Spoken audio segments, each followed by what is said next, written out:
우리 강경화 외교부 장관 얘기 좀 해보겠습니다. 김 기자. 어젠가요? 강경화 외교부 장관이 국회에서 한 이야기가 어제에 이어서 오늘까지 논란이 좀 이어지고 있더군요.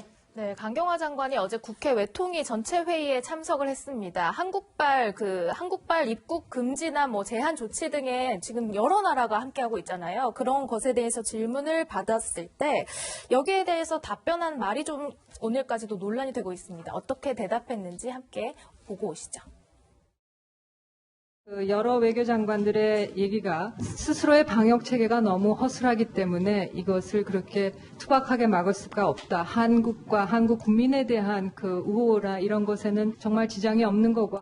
자국 내의 방역 시스템으로 봤을 때 불가피하게 취한 조치들이다 하는 설명들을 쭉 들어오고 있습니다. 이 상황이 좀 지나면은 상대국들의 그 조치들이 많이 풀리지 않을까 생각이 됩니다. 그러니까 다 세계 여러 나라들의 한국인 입국 제한에 대해서 방역 능력 없는 나라들의 투박한 조치다 이렇게 얘기를 한 겁니다. 한국이 왕따를 당하는 거는 단정적으로 얘기할 수 없다라고 하면서 덧붙인 설명인데요. 예. 외교수장이 다른 나라의 방역 조치들에 대해서 이렇게 좀 깎아내린 듯한 발언을 하는 것 아니냐 이런 지적이 나오고 있습니다. 한국인들 입국 제한시키는 나라들이요. 방역의 능력을 가지지 못한 투박한 나라들의 조치입니다. 우리 강경화 외교수장 외교부 장관이 저러한 이야기를 했어요. 그러면 시청자 여러분들께서는 아니 좀 이런 거는 생각 우리 강 장관님께서 못 하셨을까? 이런 생각 안 드시는지요? 당장의 전문가들은 외교에 도움이 되지 않는 발언이다. 이런 비판들을 쏟아내고 있습니다. 아니 이들 국가들을 투박한 조치나 취하는 나라로 부르는 것은 외교에 도움이 될까요? 도움되지 않아요. 의료 체계가 양호한 나라가 그러면 대한민국 입국 제한했을 때는 그럼 양호한 나라 의료 체계 양호한 나라들을 대상으로도 투박한 조치 취했다고 할 겁니까? 그럼 그때 뭐라고 설명할 거예요? 이런 지적과 비판. 우리 이 평론가 무슨 생각 드셨어요? 외교관의 가장 큰 무기는 말입니다. 표현입니다. 그래서 외교적 수사, 외교적 레토릭 이런 말이 있지 않습니까? 어떠한 상황에서도 외교관들은 그 표현을 굉장히 조심하고 또 그 안에 많은 함의를 담아냅니다. 왜? 국가와 국가 간의 하나였던 협의 또는 또 약속 또는 관계를 책임지는 자리이거든요. 자, 제 고건 총리 때 말씀을 한번 드릴게요. 고건 총리요? 고건 총리 때 우리나라는 가장 투박한 사실 조치를 취했습니다. 어떤 조치를 취했냐면 그 당시 결과적으로는 우리 사드 때 확진자 한 명도 없었어요. 근데 고건 총리 그 4월 달인가요? 이 홍콩에서 괴질이 있다. 그리고 이제 그것이 사스라고 명명 받은 순간부터 당장 달려가서 어디로 달려갔냐면 입국장으로 달려갔습니다. 공항 인천 입국장으로 달려가서 그 다음에 그 홍콩에서 오는 비행기 쭉 오는 비행기가 왔을 때 가서 열 감지기 있지 않습니까? 네. 그걸 직접 들고 들어가서 사람들 내리게 하지 말고 체크를 해봐라. 한 사람도 열 있는 사람은 들어와서는 안 된다. 이렇게 조치를 하고 서울 항공청장한테 전화를 걸어서 이렇게 했다는 겁니다. 앞으로 모든 비행기 내려서 승객들 내리게 하지 마라. 그리고 우리 열 감지를 그 안에서 다 하고 그 다음에 내려라. 근데 이렇게 하니까 사실 외국 항공사나 그러니까 국적 항공선사는 다 들었어요. 근데 외국 항공선사들은 전부 반대를 했습니다. 말도 안 되는 소리다. 그리고 외국에서도 좀 투박하다. 이 투박하다는 표현보다 더 심했겠죠. 하지만 고건 총리 그렇게 했습니다. 결과 어떻게 됐죠? 확진자 한 명 없었어요. 제로. 그렇게 사실은 과도할 정도로 선제적인 조치를 취한 겁니다. 역으로 그들, 베트남이라든지 이런 나라들 사실은 과도할 정도로 한 거예요. 지금 오늘 호주가 입국 제한 조치를 했습니다. 우리 한국에 대해서요? 네네. 자, 지금 강경화 장관 표현대로 굉장히 방역 시스템으로 봤을 때 참 방역 없는 나라라고 불리는 그런 호주가 그런 상황이 돼버린 겁니다. 그러니까 앞으로 상황들은 계속 이렇게 부메랑이 돼서 외교부 장관한테 하나씩 따져나갔던데요. 이분 정말 외교부 수장으로서 자격이 있는지 한번 되묻고 싶습니다. 저는 저 표현 자체를 떠나가지고는 저 답변이 나오게 된 이유가 의원들이 이렇게 입국 제한을 한다. 실추된 우리나라의 이미지를 어떻게 극복할 것이냐 이렇게 물었어요. 그거는 상대방 국가에 대해서 평가하라는 얘기가 아니라 우리나라 국민들이 받고 있는 피해라든지 그런 거에 대한 방안은 있냐. 구제 극복 방안은 있냐. 좀 뭔가 실효적인 얘기를 듣고 싶어서 했던 건데 지금 저렇게 표현을 했다는 거는 상황 판단을 못했다는 거고 답변 자체의 전문성도 떨어지고 그리고 솔직하지도 못했습니다. 이렇게 어떤 외교부라 그러면은 전문가 집단이거든요. 그럼 자기 목소리를 낼 줄 알아야 되는데 그냥 정부 눈치 보고 감싸기에만 급급한다면은 다 청와대가 하지 외교부 뭐 행안부 이런 법무부는 왜 필요한지 모르겠어요. 예, 자, 강경화 외교부 장관의 어제 저 발언이 논란이 되고 있는 가운데 우리 뭐 한국 국민들을 대상으로 한 뭐랄까 입국 금지를 조치를 취하는 나라들, 뭐 절차를 강화하고 있는 나라들 지금 총 혹시 몇 개나요? 98개국이요? 아이고야. 전 세계에 그럼 거의 한 절반 정도의 나라들이 우리 대한민국 국민들의 절반이 넘은 겁니까? 98개국이니까 그러네요. 유엔 회원국이 193개국이잖아요. 193개국. 그러니까 당연히 유엔 회원국 193개국에서 절반이 훌쩍 넘었네요. 그 많은 나라들이 우리 대한민국 국민들의 입국을 금지하고 있거나 입국 절차를 대폭 강화했다는 겁니다. 자, 중국 얘기 잠깐 해볼게요. 이런 상황에서. 김 기자, 우리 국민들 말이에요.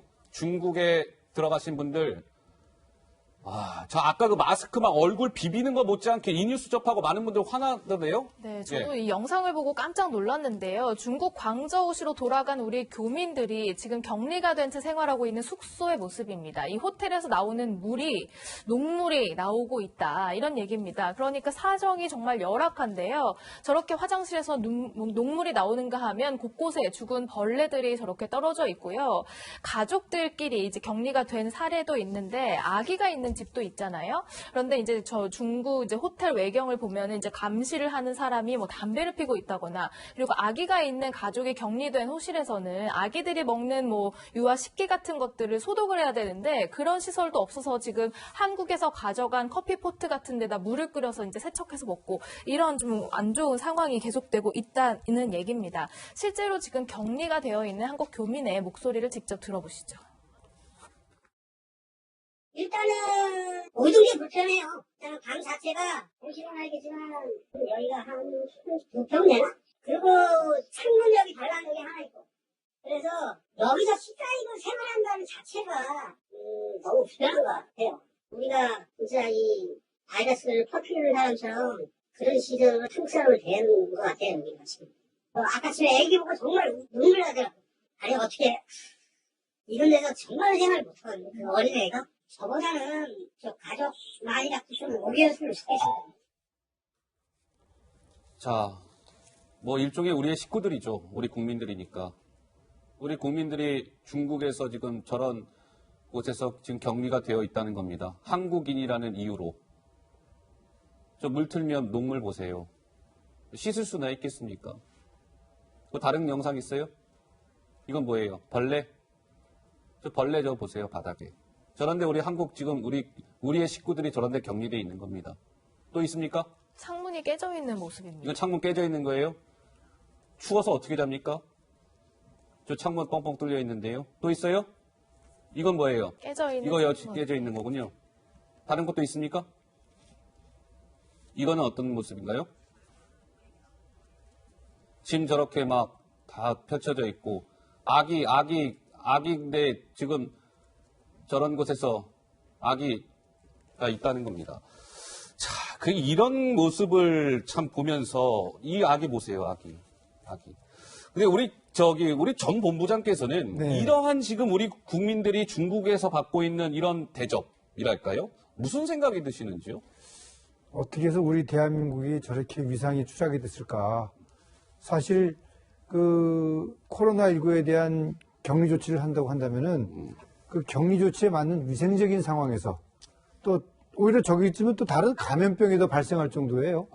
네. 그럴 수 있겠네요. 그런 상황에서 외국인들에 대한 네. 어느 정도 이 수준에 맞는 그 격리 조치를 취해줘야지 저렇게 창고 같은 방에다가 그 가족들을 일주일 동안, 2주일 동안을 격리한다는 얘기는 이거는 대한민국의 위상을 그 나라로 보지 않는 거예요. 정말 저는 납득할 수가 없습니다. 자, 그러고 보니까 저런 곳에서 하루 있기도 힘들 텐데 지금 2주를 그럼 저런 곳에서 있어야 된다는 얘기입니까? 네, 그렇습니다. 2주 동안이나? 네. 그러니까 우리가 지금 인천공항에 가면은 이제 공항 검역소에 그 별도 네. 격리 시설이 있습니다. 예. 거기에는 이제 입국 과정에서 의심 증상이 있는 분들을 별도로 이제 격리 조치 취하는 거예요. 아하. 거기는 사실 호텔 같은 정도의 그 수준입니다. 그 정도의 그 격리시설도 갖고 있지 않으면서 입국자들에 대한 제한을 한다? 정말 저는 거의 폭력적인 그런 조치다. 알겠습니다. 폭력적인 조치다. 많은 분들이 굉장히 안타깝습니다. 안타깝습니다.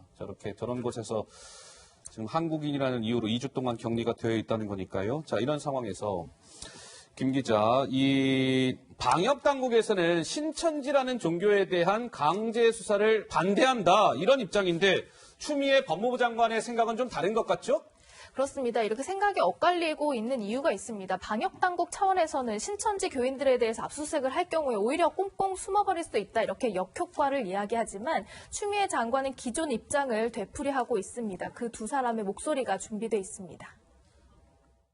정부의 강압적인 조치들로 인해서 신천지 신자들이 음성적으로 숨거나 밝히지 않는 이러한 움직임이 확산되는 경우 오히려 방역에 있어서 긍정적이지 않은 효과들도 나타날 수 있다는 점을 저희들은 염두에 두고 있다. 지금까지 법무부 장관이 검찰의 특정 사건에 대해서 압수수색을 해라라는 지시를 한 사례가 있던가요? 기관 고발이나 수사 의뢰가 없더라도 즉시 압수수색 등 강제 수사에 대한 대비를 하라고 일반 지시를 내린 것입니다. 지금의 코로나19는 전례 없었던 감염병이죠. 여기에 대한 비상한 대처가 필요한 것이고 여기에 대해서 보수적으로 전례가 있느냐 없느냐 하는 것은 너무나 소극 행정이겠죠. 자, 시청자 여러분 조금 더 집중해서 봐주세요. 아까 김강희 보건복지부 차관이 불과 사흘 전인 지난 2일에 이렇게 막 신천지를 향한 강제 수사나 이렇게 하는 것들은 오히려 방역에 있어서 긍정적이지 않은 효과들로 작용합니다라고 분명히 얘기하는 거 김강희 차관의 목소리로 확인하셨죠. 방역 당국에서는 신천지에 대한 강제 수사 공식적으로는 반대입니다. 그렇죠? 금방 확인하셨어요. 사흘 전 발언 들으셨으니까. 그런데 김 기자.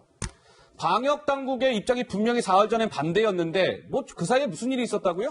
그런데요, 방역 당국이 저렇게 얘기를 해놓고요, 대검에 압수수색 같은 거에 좀 협조를 해달라 공문을 보냈다는 겁니다. 무슨 얘기입니까? 그러니까 대검은 원래 알고 있기로는 방역 당국에서는 반대를 하는 걸로 알고 있는데 압수수색 등 협조를 부탁한다는 공문을 받으니까 의아해하잖아요. 그래서 다시 되물었다고 해요. 아니 입장이 달라진 겁니까? 물었을 때 중대본 관계자의 설명, 윗선에서 이런 팩스 보내라고 해서 어쩔 수 없이 보냈다라는 말이 돌아왔습니다. 이 윗선이라 하면 누굴까 관심이 모아지고 있는데 그렇다면 박능우 장관 아니냐 이런 얘기도 나오고 있습니다. 전 변호사 어떻게 보세요? 그러니까 처음에는 이렇게 그 중앙재난안전대책본부에서는 뭔가 강제조사가 필요하지 않다, 할 필요가 없다고 생각을 했는데 윗선의 지시를 받고 요청을 했다는 거고, 그런 거죠. 그 전에 여권에서는 추미애 장관을 비롯해서 여권에서는 계속 이렇게 압수수색을 주장을 해왔다는 거잖아요. 근데 이게 압수수색이 말이 안 되는 게 압수수색이라는 거는 형사처벌을 하기 위해 하는 거거든요. 아하. 방역을 하기 위해서는 좀 더 광범위하게 전문적으로 조사를 할 수 있는 행정조사가 맞습니다. 예. 그런데 왜 압수수색을 얘기를 했는지도 모르겠고 중대본이라는 이 중요한 자리에서 전문적인 자리에서 왜 정치권이 개입을 해가지고는 검찰에다가 그 윤석열 총장이 처음에 뭐라 그랬거든요. 방역에 필요한 범위 내에서 수사를 하겠다고 하니까는 여기서 지금 요청을 하게 한 거잖아요. 압수수색이 협조를 해달라고. 왜 이렇게 개입을 해가지고는 오히려 사건의 본질을 흐리게 하는지 이해가 안 갑니다. 자, 그러면 검찰에서는 신천지에 대한 압수수색이나 이런 것들을 당장은 서두르지 않겠다. 굉장히 신중 모드를 유지하고 있습니다. 검찰이 신천지 압수수색 같은 거 뭐 하려면 할 수 있겠죠. 왜 못하겠어요. 이건 법에 정해져 있는 그 권한이니까 하려면 할 수 있는 거예요. 다만 검찰의 판단은 윤석열 총장의 생각은 이런 것 같아요. 여기서 예를 들면 검사들 보내서 압수수색 하려면 할 수 있겠지만 괜히 그런 것들을 통해서 신천지를 자극했을 때 신천지가 만약에 이쪽에서 나쁜 마음을 품고 숨어버리거나 정말 나쁜 마음 품고 무슨 어디 막 돌아다녀서 감염을 시킨다거나 그런 우려가 있기 때문에 조금 신중 모드를 유지하겠다. 이게 이제 검찰의 판단이자 윤석열 검찰총장의 판단인 것 같은데 추미애 장관은 안 돼. 신천지 압수수색 강제 수사가 필요해. 이렇게 약간 좀 생각이 엇갈리고 있는 거죠. 자, 이런 상황에서 오늘 이런 일이 있었습니다. 정부가요. 신천지 과천본부에 행정조사를 벌였습니다. 이게 무슨 얘기야 하실 텐데 검찰이 제가 말씀드린 것처럼 압수수색에 약간 이제 신중 모드를 유지하니까 정부가 좀 나선 모양새입니다. 재난안전대책본부가 오늘 오전 11시에 신천지 본부가 과천에 있는데요. 과천본부 행정조사를 진행했습니다. 뭐 했느냐 가서 신도들 명단, 교회 시설 정보 이런 것 조사해서 자료고 가지고 나왔답니다. 그러니까 신도들이나 무슨 시설 정보나 이런 신뢰성을 신천지 쪽에서 준 것과 이게 실제로 맞는지 비교 검증해 보겠다는 의도입니다. 중대본 관계자는 신천지 관련 감염 경로, 이동 동선을 분석하겠다. 그러니까 검찰이 압수수색에 좀 소극적이니까 뭔가 정부가 나서서 신천지에 대한 사실상의 압수수색을 진행하는 듯한 그런 액션, 모양새를 취한 것이죠. 우리 김 교수님 보시기에는 이 정부의 신천지를 향한 뭐랄까요, 좀 공세적 태도, 어떤 조치들 이런 것들이 이 방역, 신천지 코로나19를 막는 데 있어서 좀 도움이 될 거라고 보십니까? 어떻습니까? 저는 두 가지 측면이 다 있다고 봅니다. 도움이 되는 측면이 있을 거라고 봅니다. 왜냐하면요.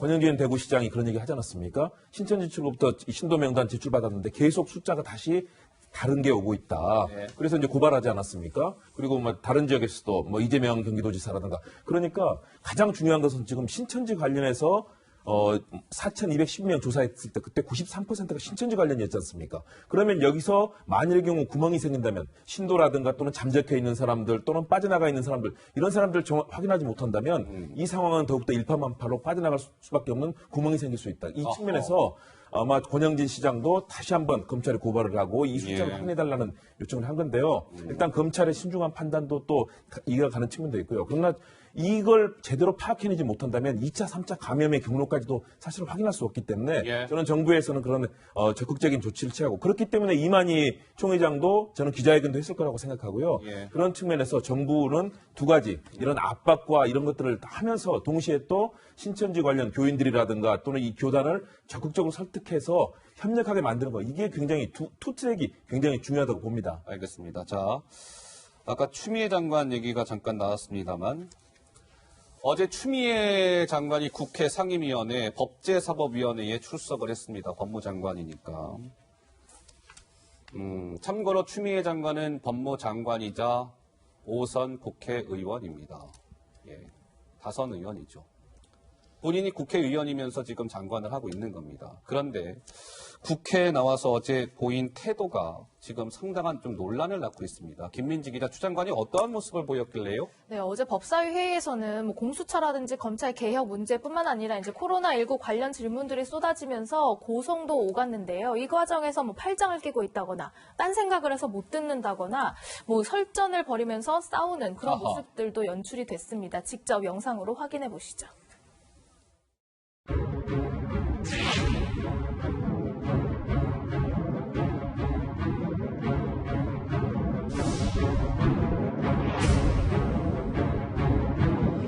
그럼 지시가 안 통한 거잖아요. 그러면 법무부 장관은 뭡니까?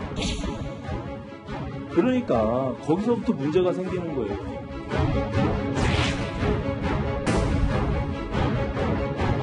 영상 한번 보세요. 여기 있으세요. 저도 얼굴 때문에 불편해요. 아이고 민망해.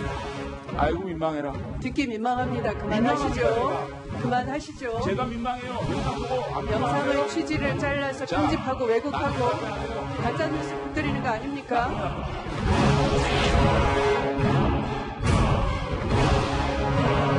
개별 사건에 대해 법원이 소명을 듣고 판단하도록 수정이 됐죠. 법무부는 어떤 생각이십니까? 죄송합니다. 제가 잠깐 딴 생각을 했습니다. 딴 생각하면 안 되죠.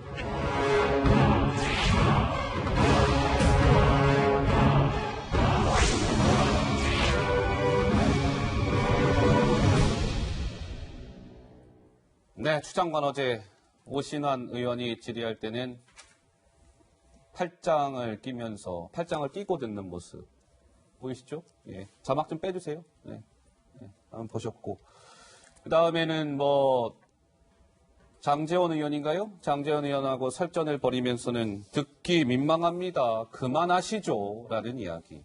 박지원 의원이 질의를 했는데 제가 좀 딴 생각을 했습니다. 이런 이야기들. 자, 우리 이종근 평론가 어떻게 보셨는지요? 오죽했으면 더불어민주당 의원이 지금 그 의원으로 나오신 게 아니고 장관으로 나오셨습니다. 태도에 대해서 문제 제기를 했습니다. 오죽했으면. 추미애 장관 5선 의원이죠. 그런데 지금 장관으로 나와 있지 5선 의원으로 선수 따져가면서 자기보다 선수 낮은 의원들한테 이렇게 반박하는 그런 자리가 아니라는 겁니다. 더군다나 내용상으로도 질책받을 만한 일이 많았어요. 아니, 국민의 86%가 찬성함으로 압수수색을 해야 된다고요? 여론조사로 압수수색하거나 여론조사로 수사를 합니까? 여론조사로 하는 시대는 국민들의 여론으로 움직이는 그 법의 판단하는 시대는 중세예요. 법이 만들어진 건 바로 국민들이 몇 퍼센트가 어떻게 하고 이게 아니라 그야말로 지금 그러니까 가해자의 인권도 보호해야 된다 그래서 법률이 만들어진 것이고 그리고 그 법리에 따라서 그것을 판단하는 자리가 법무부 장관이잖아요. 그거 하나입니까? 여러 가지가 있습니다. 복지부 장관이 요청을 해서 압수수색을 했다고 하지만 기자들이 바로 또 복지부에 문의했는데 복지부에서는 또 대답을 회피했어요. 그것도. 그런 일들이 계속 이어졌습니다.